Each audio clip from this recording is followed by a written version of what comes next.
করো রে, আমার স্ত্রীকে বাঁচিয়ে দাও রে। স্যার, সন্ত্রাসীরা বর্ডার ভেঙে ঢুকে পড়েছে, আপনাকে এখনই যেতে হবে। মা, আমায় যেতে হবে। হালকু, তুই কেমন স্বামী রে?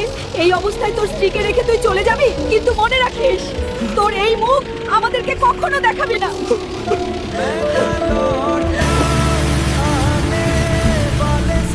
হাল্ক, সন্ত্রাসীরা আমাদের 312 নম্বর চেকপোস্ট দখল করার জন্য এগিয়ে আসছে, তোমাকেই সেটি রক্ষা করতে হবে। স্যার, আমি মরে গেলেও দেশ বাঁচাবো। এই নিন স্যার, আমার কিছু হয়ে গেলে এটা আমার স্ত্রীর হাতে পৌঁছে দেবেন।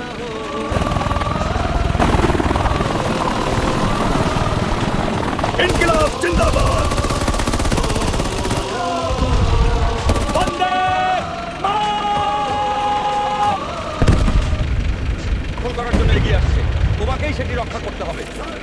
আমি মরে গেলেও দেশ বাঁচাবো। কিন্তু মনে রাখিস তোর এই মুখ আমাদেরকে কখনো দেখাবি না।